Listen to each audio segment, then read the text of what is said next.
Class.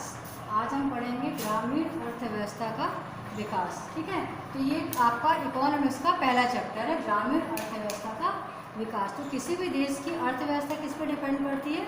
उस देश में उत्पन्न होने वाले प्राकृतिक संसाधन से जो हमको आय प्राप्त होती है, उद्योगों से, कार्यालय से, कारखाने से, जो भी हमको आय प्राप्त होती है, उससे हमारे देश की अर्थव्यवस्था मतलब अच्छी होती है। तो अभी ऐसा समय है कि हमारे देश की जो अर्थव्यवस्था बहुत नीचे गिर गई। तो क्यों बताइए?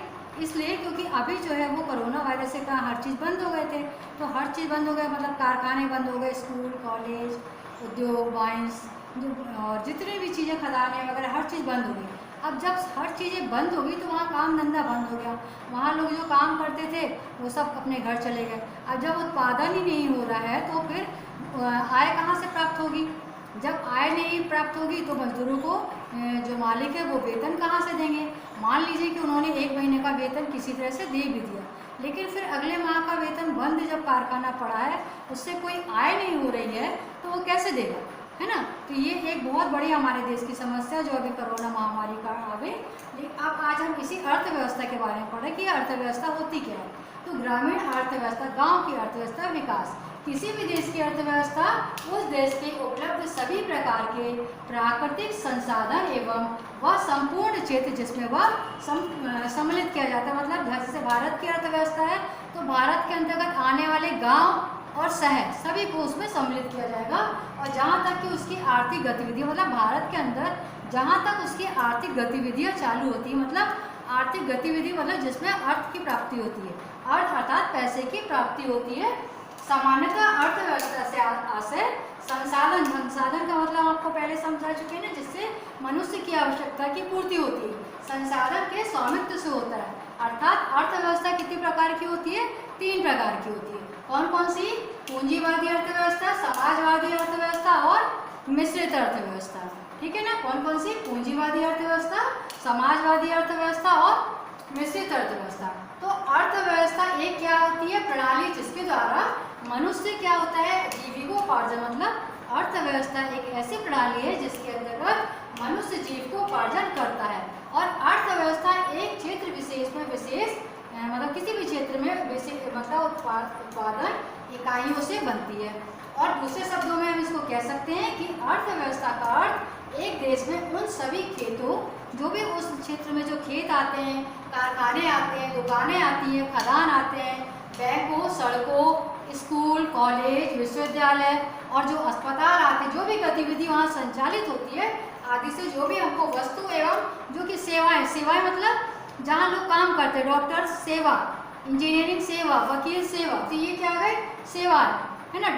बैंक सेवा, ये सेवा क्षेत्र में आ गए। तो जहाँ वस्तु का उत्पादन हुआ वो वस्तु और सेवा का उत्पादन करते हैं, जिसका उपयोग वहाँ की जनता के द्वारा किया जाता है। तो यह अर्थव्यवस्था कहलाती है। अब जैसे हमने देखा अर्थव्यवस्था 3 प्रकार की होती है। तो पूंजीवादी अर्थव्यवस्था क्या होती है? पूंजीवादी अर्थव्यवस्था वह अर्थव्यवस्था होती है जिसका संचालन जो पूंजीपति उनके द्वारा किया जाता है और वे स्वयं इसके मालिक होते हैं। तो वे अपने आधार पर जो जो वस्तु है उसका उच्च कोटि की वस्तुओं का निर्माण करते हैं तथा अधिक कीमत पे बेचते हैं। क्यों? क्योंकि उनको उच्च कोटि की वस्तुएं बनानी होती है, तो उसका मूल्य, जब उच्च कोटि की वस्तुएं बनाएंगे तो निश्चित है कि उसका मूल्य अधिक होगा और ये अंतर्राष्ट्रीय स्तर पर इनकी वस्तुओं की बिक्री होती है। अब ये होता है समाजवादी अर्थव्यवस्था। इसमें सरकार का कोई स्वामित्व तो नहीं होता पूंजीवादी अर्थव्यवस्था में। और समाजवादी अर्थव्यवस्था है, इसमें सरकार का स्वामित्व होता है। सरकार का स्वामित्व होने से क्या होता है? ये ऐसी मतलब जो वस्तुओं का रेट होता है, मूल्य होता है, वो सामान्य मतलब कम होता है। ऐसा सरकार इसका मूल्य रेट रखती है कि हर तबके का व्यक्ति, चाहे वो गरीब हो, सामान्य, ऊंचा वर्ग, हर व्यक्ति उसको खरीद सके। नहीं तो ऐसा क्या होगा? अधिक मूल्य रख देगी तो क्या होगा? आम जनता जो गरीब है वो खरीद नहीं पाएगी, है ना?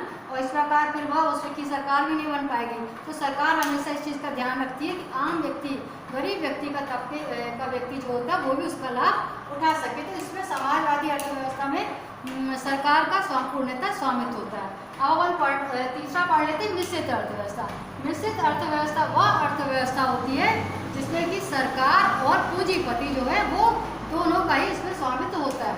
तो ये अर्थव्यवस्था कौन सी कहलाती है? मिश्रित अर्थव्यवस्था कहलाती है। जिसमें सरकार भी पैसा लगाती है और जो पति होते हैं वो भी पैसा लगाते हैं, इसीलिए इसका नाम है मिश्रित अर्थव्यवस्था। अब भारत जो है वो कैसा देश है? कृषि प्रधान देश। प्रारंभ से ही यहाँ पे कृषि पे विशेष ध्यान दिया गया। आज भी लोग कृषि पे बहुत ज़्यादा डिपेंड है।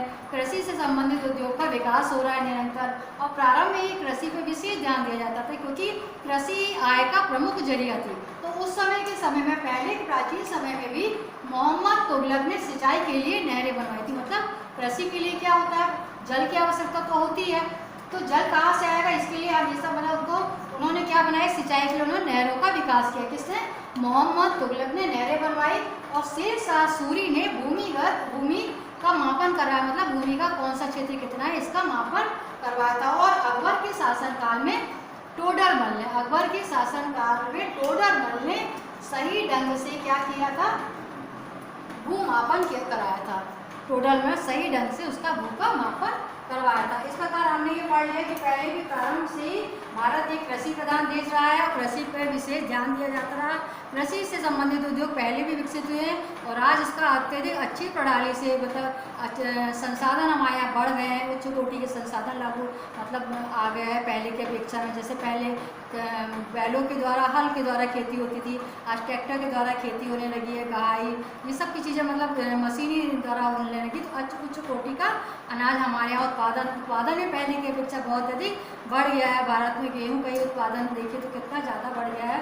उत्तर प्रदेश से पहले गेहूं सबसे ज़्यादा होता था, MP भी उससे ज़्यादा गेहूं का उत्पादन करने लगी। तो कृषि का विकास धीरे धीरे बढ़ता जा रहा है। तो इससे हमको किसकी प्राप्त होती है? जब बहुत ज़्यादा अनाज प्राप्त होता है, वो विक्रय होता है, तो उससे हमको अर्थ की प्राप्ति होती है। तो हमारी अर्थव्यवस्था मजबूत होती है ना।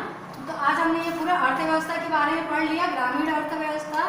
तो चाहे वो ग्राम हो, वहाँ पे भी जो भी साधन होते हैं उनसे जो अर्थ की प्राप्ति होती है, तो वो सरकार में मतलब जो है पूरे शहर में जो अर्थव्यवस्था होती है भारत देश में, वो संचालित होती है। तो गांव और शहर दोनों की अर्थव्यवस्था समान मतलब उनसे मिलके ही बनती है। जो गांव में भी मौजूद होते हैं संसाधन और जो शहर में संसाधन मौजूद होते हैं उनसे भी जो आय की प्राप्ति होती है, उससे हमारी अर्थव्यवस्था का निर्माण हो गया है। तो अभी अर्थव्यवस्था जो डाउन है उसका कारण भी आपको समझ में आ गया कि अर्थव्यवस्था क्यों? क्योंकि उत्पादन नहीं हो रहा है, तो आय नहीं हो रही है। हर व्यक्ति की स्थिति इस समय बहुत ही कमज़ोर हो गई है।